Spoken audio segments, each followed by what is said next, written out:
महात्मा बुद्ध को उनके अनुयायी ईश्वर में विश्वास न रखने वाला नास्तिक मानते हैं। इस संबंध में आर्यजगत के एक महान विद्वान पंत धर्मदेव विद्यामार्तंड अपनी प्रसिद्ध पुस्तक बौद्धमत एवं वैदिक धर्म में लिखते हैं कि आजकल जो लोग अपने को बौद्धमत का अनुयायी कहते हैं, उनमें बहुसंख्या ऐसे लोगों की है जो ईश्वर और आत्मा की सत्ता से इनकार करते हैं तथा वेदों की निंदा करते हैं। माननीय डॉ भीमराव अंबेडकर भी जिस बौद्धमत के प्रचार के लिए प्रयत्नशील थे, उसमें भी बौद्धमत का ऐसा ही नास्तिक स्वरूप माना जाता है। किंतु बौद्ध ग्रंथों के निष्पक्ष अनुशीलन करने पर वह पंत धम्मदेव विद्यामार्तंड इस परिणाम पर पहुंचे हैं कि महात्मा बुद्ध ईश्वर की सत्ता से सर्वथा इनकार करने वाले और वेदों की निंदा करने वाले न थे, प्रत्युत आस्तिक थे। एक बड़ी कठिनाई महात्मा बुद्ध के यथार्थ विचार जानने में यह है कि उन्होंने स्वयं कोई ग्रंथ नहीं लिखा।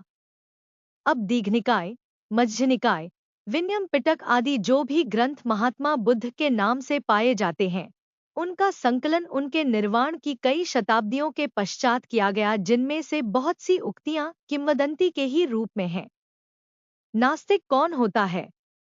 इस प्रश्न को उठाकर उसका समाधान करते हुए आर्य विद्वान पंत धर्मदेव जी कहते हैं कि अष्टाध्यायी के अस्ति नास्ति दिष्टम मतिन इस सुप्रसिद्ध सूत्र के अनुसार जो परलोक और पुनर्जन्म आदि के अस्तित्व को स्वीकार करता है वह आस्तिक है, और जो इन्हें नहीं मानता वह नास्तिक कहलाता है।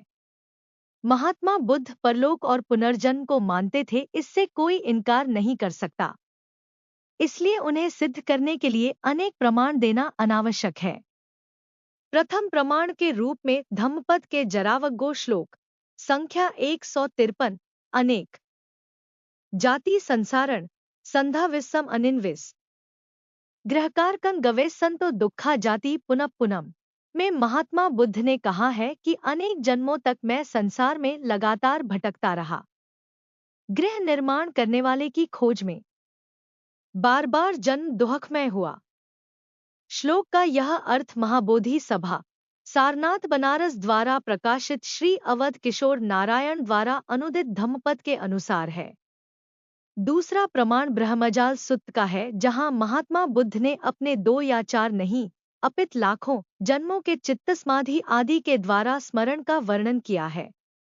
वहां उन्होंने कहा है, भिक्षु कोई भिक्षु संयम, वीर्य, अध्यवसाय, अप्रमाद और स्थिर चित्त से उस प्रकार की चित्त समाधि को प्राप्त करता है जिस समाधि को प्राप्त चित्त में अनेक प्रकार के जैसे कि 100, 1000, लाख, अनेक लाख पूर्व जन्मों की स्मृति हो जाती है। मैं इस नाम का, इस गोत्र का, इस रंग का, इस आहार का, इस प्रकार के सुखों और दुखों का अनुभव करने वाला और इतनी आयु तक जीने वाला था। सो मैं वहां मरकर वहां उत्पन्न हुआ, वहां भी मैं इस नाम का था, सो मैं वहां मरकर यहां उत्पन्न हुआ, इत्यादि। अगला तीसरा प्रमाण धम्मपद के उपर्युक्त वर्णित श्लोक का अगला श्लोक है, जिसमें गृहकारक के रूप में आत्मा का निर्देश किया गया है। श्लोक है, गह कारक दिट्ठोसी पुन गेह न कहसी सबवा ते फासुका भग्गा घैकूटन विसंखितन विसंखार्तन चित्तन तनहरने खय मझागा। इस श्लोक के अनुवाद में इसका अर्थ दिया गया है कि हे गृह के निर्माण करने वाले, मैंने तुम्हें देख लिया है, तुम फिर घर नहीं बना सकते, तुम्हारी कड़ियां सब टूट गई, गृह का शिखर गिर गया, चित्त संस्कार रहित हो गया, तृष्णाओं का क्षय हो गया। इस पर टिप्पणी करते हुए पंत धर्मदेव जी कहते हैं कि यह मुक्ति अथवा निर्वाण के योग्य अवस्था का वर्णन है। जब तक ऐसी अवस्था नहीं हो जाती तब तक जन्म मरण का चक्र चलता रहता है। इस प्रकार यह सर्वथा स्पष्ट है कि महात्मा बुद्ध परलोक, पुनर्जन्म आदि में विश्वास करने के कारण आस्तिक थे। महात्मा बुद्ध के आस्तिक होने से संबंधित अगला प्रश्न यह है कि क्या वह अनीश्वरवादी अर्थात ईश्वर में विश्वास न रखने वाले थे? इसका समाधान करते हुए पंत धर्मदेव जी लिखते हैं कि नास्तिक शब्द का एक प्रचलित अर्थ ईश्वर की सत्ता से इनकार करने वाले का है। क्या महात्मा बुद्ध ईश्वर की सत्ता से इनकार करने वाले थे? इस विषय में अपने विचार संक्षेप से माननीय डॉ. अंबेडकर जी से बातचीत के प्रसंग में संदर्भ सार्वदेशिक जुलाई 1951 अंक प्रकट कर चुका हूँ। इस विषय पर कुछ अधिक प्रकाश डालने से पूर्व मैं संत सुधा के संपादक श्री ईश्वर दत्त मेधार्थी अणुभिक्षु बुद्धपुरी कानपुर के लेख से कुछ उद्धरण देना उचित समझता हूँ। संत सुधा के बुद्ध जयंती अंक में संत सिद्धार्थ शीर्षक से महत्वपूर्ण अपने लेख में श्री मेधार्थी ने लिखा है कि ब्रह्मा के विषय में भगवान बुद्ध स्वयं कहते हैं, ब्रह्मभूतो अतितुलो मार्सेन पमद्दनो सबवा मित्ते बसीकत्वा मोदामी अकुतोभ्यो, अर्थात मैं अब ब्रह्मा पद को प्राप्त हुआ हूँ, मेरी तुलना अब किसी से नहीं है, मैंने मार कामदेव की सेना को मर्दित कर दिया है, अब मैं काम क्रोध आदि सब अंतः शत्रुओं को वश में करके निर्भय होकर मस्त हो रहा हूँ। विद्वान लेखक पंत धर्मदेव इस पर टिप्पणी करते हुए कहते हैं कि यह एक ही वचन भगवान बुद्ध की आस्तिकता और ब्रह्मपद प्राप्ति के लिए पर्याप्त है। जरासी समझने की बात है कि जो स्वयं ब्रह्म विहार करता हो, ब्रह्मचारी हो, ब्रह्मभूत हो, यह संभव ही नहीं है कि वह ब्रह्मा को न माने। वास्तव में बौद्ध साहित्य में निर्वाण, ब्रह्मा, अमृतपद, परम सुख, उत्तम अर्थ, अनाश्यात, दुर्लभनाथा आदि शब्द एकार्थवाचक है। जिज्ञासुओं को भ्रम में नहीं पड़ना चाहिए। भगवान बुद्ध ने स्वयं कहा है, जो नास्तिक हैं उन्हें विनाशोन्मुख समझो। एक बात है, भगवान बुद्ध आस्तिक तो थे ही, आर्य भी थे। आर्य शब्द से उन्हें बड़ा प्रेम था। चार आर्य सत्य, आर्य अष्टांगिक मार्ग और आर्य श्रावक तो बहुत प्रसिद्ध हैं। आर्य शब्द गुणवाची है। आर्य शब्द का अर्थ है श्रेष्ठ, इसलिए श्रेष्ठता, उच्चता और उत्तमता की भावना के लिए आर्य शब्द भगवान बुद्ध ने प्रयोग किया है। इसीलिए बुद्धपुरी में आस्तिकता और अहिंसकता की श्रेष्ठ भावना को पुष्ट करने के लिए आर्य बौद्ध शब्द का प्रचार किया जाता है।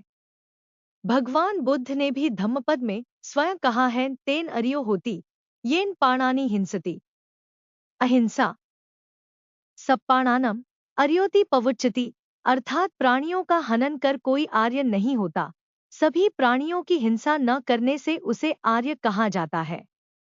लेखक महोदय कहते हैं कि आचार्य मेधार्थी जी का उपर्युक्त लेख महत्वपूर्ण है, क्योंकि उन्होंने बौद्ध ग्रंथों का विशेष अनुशीलन करके उसे लिखा है और वे अपने को आर्य बौद्ध नाम से ही कहते हैं। आर्य बौद्ध संघ बुद्धपुरी के कुलगुरु श्री ज्ञानक्षेत्र जी की एक सूक्ति भी प्रस्तुत की गई है। यह सूक्ति है, अर्थात यहाँ बुद्धपुरी में आप कई भिक्षुओं को आते हुए पाते हैं जो ओम परमात्मा के शत्रु या विरोधी हैं, किंतु आपको ओम का परित्याग कभी नहीं करना चाहिए। सब कुछ ओम में है। बुद्ध भगवान भी ओम में है। बुद्धत्व की प्राप्ति के पश्चात अपने प्रथम ही उपदेश में जो सारनाथ में महात्मा बुद्ध जी ने दिया, उसमें उन्होंने कहा है, भिक्खवे तथागत सम्मा संबुद्धो उदुहत भिक्खवे सोत अमतन अधिकतम अहमनुशासामी अह धम्म देसेमी, अर्थात भिक्षुओं, मैं अब बुद्ध हो गया हूँ, मैंने अमृत की प्राप्ति कर ली है, अब मैं धर्म का उपदेश करता हूँ। पंत धर्मदेव जी कहते हैं कि अमृत नाम वेद और उपनिषदों में ब्रह्मा अर्थात ईश्वर के लिए प्रयुक्त हुआ। इसके उदाहरण भी आपने दिए, अत्ता ही अत्तनो नथो को ही नाथो परोसिया अत्तना वसुदंतिन नाथन लभती दुर्लभन में ईश्वर की सत्ता को महात्मा बुद्ध स्पष्ट रूप से स्वीकार करते हुए कहते हैं कि आत्मा ही आत्मा का नाम है और कौन उस परमात्मा से बड़ा नाथ व स्वामी हो सकता है। अच्छी प्रकार आत्मा का दमन कर लेने से दुर्लभ नाथ परमात्मा की प्राप्ति होती है। नाथम लभती दुर्लभन, यह शब्द अत्यंत स्पष्ट रूप से दुर्लभ नाथ परमात्मा का निर्देश करते हैं। यद्यपि अनीश्वरवादी आधुनिक बौद्ध इसका अर्थ निर्वाण कर देते हैं, जो संगत नहीं होता और जिसमें खींचातानी भी बहुत अधिक करनी पड़ती है। उपर्युक्त विवरण से सिद्ध है कि महात्मा बुद्ध ईश्वर विश्वासी व आस्तिक थे, अनीश्वरवादी नहीं। ओ तीन शम